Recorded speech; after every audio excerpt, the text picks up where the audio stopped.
Right, Holcomb here, Punch Out Boxing, here with Rob Caswell. Been a long time coming. We've done a face-to-face, audio failed, but then the fight fell through. Yeah. We've done another press event. You couldn't come, but you're here now. More importantly, you're going to be there in 10 days. Yeah, definitely had my last spar yesterday, so yeah, all good. No eardrums perforated this time, so yeah, we're looking good for next Saturday. Right, wrap yourself in cotton wool because this weekend I was meant to be in Saudi Arabia for Fury. Now to cancel my flights. Now, of course, your call. I'm not going to have to cancel any transport, but I want to see this. So Yeah, be and I want to careful for the box next as week. well, so yeah, definitely. So, Rob, obviously we've been following your progress as a novice pro for these past couple of years. Been doing the learning. You've been fighting all the toughest, best journeymen from Latin America and Eastern Europe, getting that learning in. I've seen you visibly get better fight by fight. But 24th of Feb, next Saturday, graduation time. You're going from 6 rounds to 10 rounds, your first title fight. How you feeling? Yeah, good. It's just been a long time coming. So the plan was always to box for a southern area in like 10 fights really, and yeah, we're there now. So my eighth fight, or is it ninth? It'll be Ninth fight. Mhm. Yeah, ninth fight I boxed for the Southern Area title. So yeah, it's all gone to plan. Looking forward to it. So much like your opponent, WEBER-KANE, he's also jumping from 6 to 10. Yeah. Um, so a bit of a jump there in terms of the length of the fight. What's been different about training for this? Is this your first formal training camp? Well, the first time that we were supposed to box was was um was for the Southern Area, so we was doing 10 round spars in that. So it's all the same as last time, but yeah, just more sparring really. All the training stayed the same, just more rounds of sparring, different sparring partners. So yeah, just the sparring really. Mhm. How do you think you're going to feel over the 10 rounds? Spoke to Michael a couple of weeks back at the Peacock, and he's a believer that he's someone who'll get better over the distance. I guess you won't be able to tell until you do it on Yeah, the you bright don't you light. don't know it until you do it. Oh, But yeah, in the gym I'm performing well over 12 round spars, so it'll be more the same on fight night. tell us what happened last time then. You was it ruptured an eardrum sparring, right? Yeah, it was my last spar, so it was literally a bit like deja vu. It was the Wednesday, so what, 10 days out, and in the last round, in the 10th round, I perforated my eardrum, and yeah, it just ruled me out the fight straight away. I got two infections in it. I was on antibiotics for a bit, but now it's all healed up, and yeah, I'm in the shape of my career. Psychologically, for a fighter, I mean, that close to fight, I mean, what does that do to you? I can only imagine. Yeah, it was horrible. The pain of the eardrum alone was pretty bad, but mentally, you're what, 10 days out from a fight, you've sold 6, 7 grand's worth of tickets. That's all got to be refunded, and yeah, it was horrible. Really, it was mentally quite tough, but it all happens in hindsight. I'm in better shape now than I was then, so unfortunately, it happens, but in hindsight, it's a good thing. In the back of your mind, though, as a pro, do you sort of know that that's always a possibility? That I mean, obviously, you hope it won't ever happen, but it's a high risk game you're in. Yeah, exactly. Like I've never had a perforated eardrum, and I've been in boxing for what, 13 years, and I've never had a perforated eardrum, and it happens a week before my biggest fight. You couldn't really write it, but yeah, it happens. Injuries happen. You see plenty of them happen to other boxers you're around. So yeah, it's part and parcel of the game. Mhm. And how quickly did your team sort of start rearranging things in terms of your training? Because you obviously would have been peaking around that time. How Yeah. much time off did you actually take? Did you have a few weeks completely off? Or do you just tick over until you sort of go back in hard? How does it work? Yeah, so I had a few weeks off because I was on antibiotics. They didn't want me to train with it on and make and like sweat into the ear and make the infection worse. So I had 2 weeks off and then got straight back to the gym and just waited for it to heal. And then once it healed up, I could go back sparring. So it was just a lot of like pads, bag work, just normal boxing stuff. I just couldn't spar for about 6 weeks. Okay. And you're still down there at Adam Booth's gym in Red Hill, right? Yeah, the New Era boxing gym in Red Hill, yeah. I mean, there's some pretty hot shot fighters you're sharing a gym with. Obviously, you got Josh Kelly, who could well be in a world title probably this year. Obviously, guys like Sam Antwi and uh, is Abbas still there? No, Bass is in America now. He's training in Okay, Florida. but he's got a big So, fight coming up. But yeah, I know Khalid Ali. Has he relocated down there? So yeah, yeah, he's done there now. Yeah, we got, like you said, Josh Kelly, Sam Antwi, Harlem Eubank, Mhm. um, Khalid, and yeah, we got quite a few down there. So yeah, we've got good talent in the gym. Yeah, good resurgence for Adam Booth's gym. But I mean, being around that caliber of fighters, I mean, that must really help motivate you because you're going to be looking at the opportunities they're getting and think, yeah, you're within touching distance. Yeah, especially now, I've got the southern area first and win that next Saturday and the doors really do open. So, and then you're looking at TV opportunities and stuff like that. So, yeah, big fight next Saturday. And then, yeah, like you say, really in touching distance now.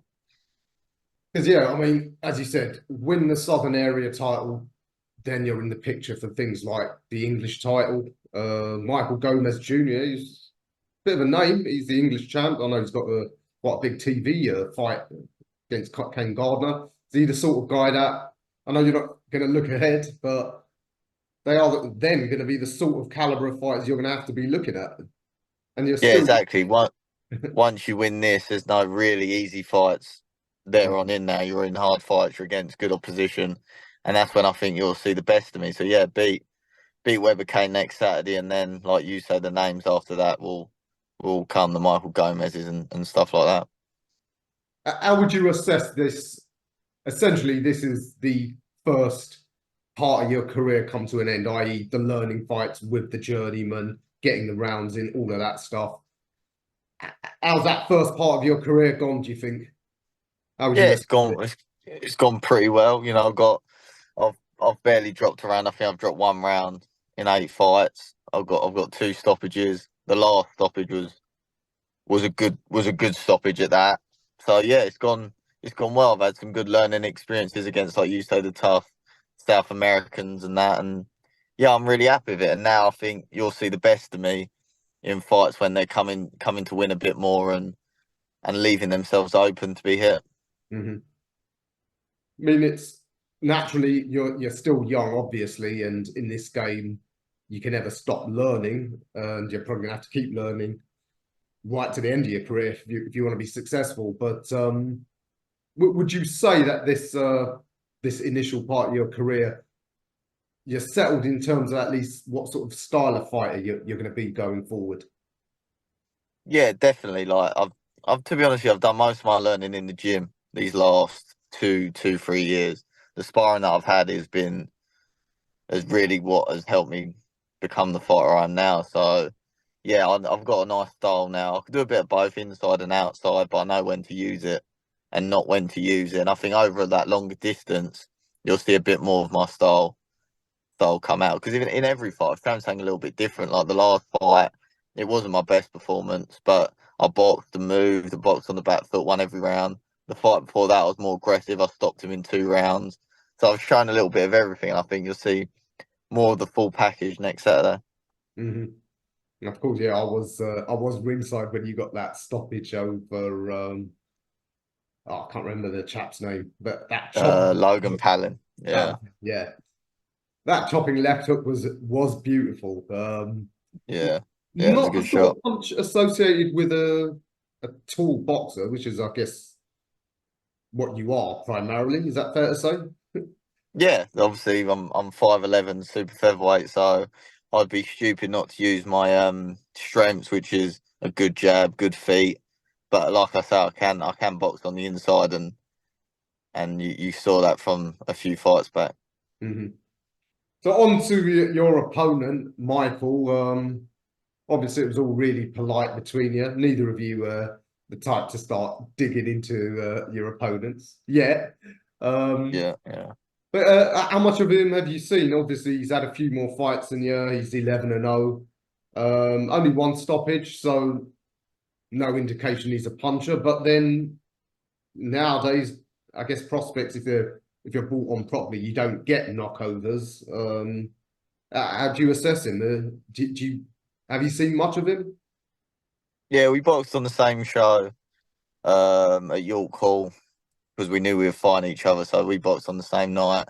Yeah, he doesn't do anything spectacular, but he does the basics very well. Um, he like yeah, there's not much to see really. Comes forward, he's strong, got a good work rate. But yeah, I think his style suits mine really, and it'll play into my hands. Would you say it's fair to describe him as a typical high volume pressure fighter? Yeah, I'd say so. Yeah, he has a few bad habits that will will come unstuck for him on the night. But yeah, he's pretty like you say. He's a volume puncher. He likes to come forward, likes to let his hands go. But yeah, like that. That sort of suits my style really. Don't think he's particularly elusive. So you think you can nail him hard and often enough, maybe even force a stoppage, because that is the sort of thing that will attract the attention of some of them bigger names and the bigger name promoters. Yeah, especially over 10 rounds as well. You've got more time. So when he starts letting his hands go, he's obviously going to leave himself open. And I'm a good counter puncher. I pick my shots well. I've got good variety. So I think that's what will I'm doing. Yeah. Of course, a great time for Kent boxing. I'm sure you want to follow in the footsteps of guys like Sam Noakes, the Atulma brothers, all local lads to you, I believe. Yeah, we've all grown up together through the amateur circuit, like the Italian brothers. Like I've known Carol for years. We were good mates at school, and we all grew up at the same amateur club, St Mary. So yeah, it's a good time for Kent boxing as well. You got the youngsters coming through, like Charlie Hickford, who boxed the other week on the Frank Warren show. So yeah, we've got plenty of talent in Kent. We just need to get a show down there now. Yeah, what's with these promoters? All this talent in a hotbed like Kent, and I think Dean White has put on a show. Yeah, I was there Yeah, Mason, he did. Yeah, at the nightclub. Not a bad venue.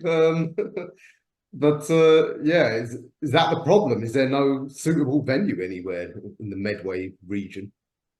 yeah. Well, I've had a few chats with the local football club, Chatham Town, who are really keen to host boxing, and do an outdoor fight. So yeah, hopefully that could be something maybe in the summer we can look at, um, win this, and then yeah, have a big fight at the stadium in summertime. And you are, of course, going to be wearing their colours, right? Yeah, yeah, I'll be wearing the Chatham Town colours, yeah, and the home shirt on the ring walk. So yeah, they've helped me, they've supported me, and they're getting behind me. So long may it continue. Well, I guess that'd be quite an event. I guess a small town like Chatham doesn't really get many events, so a big boxing Yeah, event. What's the ground capacity there? I think it's like 3,000 maybe, two, Yeah. 3,000. So they do a lot of like celebrity football games there, and they sell them out pretty quick. So they're confident in selling it out in pretty quick time. So yeah, get this out of the way, and then hopefully that's something we can look at. All right. Well, as you said, first things first, you've got to win on Saturday night. I mean, how do you Yeah, assess the super featherweight division overall? Like I said, there's some great fights there. I mean, just the past weekend, of course, we saw the British title fight. Did you watch it? Bellotti and Liam Dillon's fight, an absolute banger. yeah, it was a great fight. Yeah, I thought Blotti boxed really well. Dylan, super tough, took a lot of shots, and got through it somehow. I don't really know because Blotti can really punch, but yeah, it was a great fight to watch. Mhm. I mean, how far off that level of opponent do you think you are? So, presume you beat Michael next weekend. Do you think you'll maybe want to defend the southern area just to get a bit more seasoning over 10 rounds against a couple of live opponents before you go in with like those sort of guys? I mean, someone like Bellotti, of course, he's been in with world level guys. Yeah. Yeah, I'm definitely a few fights off that sort of level, British title level. Yeah, but like you said, defend it. There's plenty of super featherweight in the south.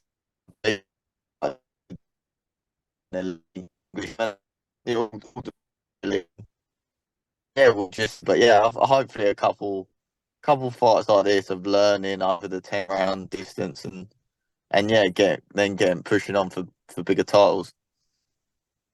As I said, you've always been so well mannered, but now that you're in the title scene, you're gonna start talking shit about anyone. Is there anyone in your mind you think, yeah, don't like him. I'd like to dig him out one of these days. Well, I wanna beat him next Saturday and pretty good, so we'll get him out of the way first, and then yeah, we'll see who's around. But yeah, I don't want to take my eyes off Mikey first. Yeah, absolutely. Like I said, I want you in cotton wool until next Saturday. No Yeah, late pullouts. yeah, definitely. Nah, I'll be there next Saturday. All right, Rob. Great catching up with you again. Look forward to next Saturday. It's a reminder to all the fans, TM14 Promotions putting that on Yorkhall. You are going to be headlining, I believe, for your Southern Area title fight. I think so. Yeah, I'm not too sure yet what the order is, but yeah, possibly. So you'll either be So yeah, headlining or co-headlining. yeah, But yeah. it's going to be a hell of a fight. Anything you want to add? Any last message for WEBER-KANE or for fans, the boxing world No, in just general? thanks to everyone who's bought a ticket. There's going to be a good crowd there next Saturday.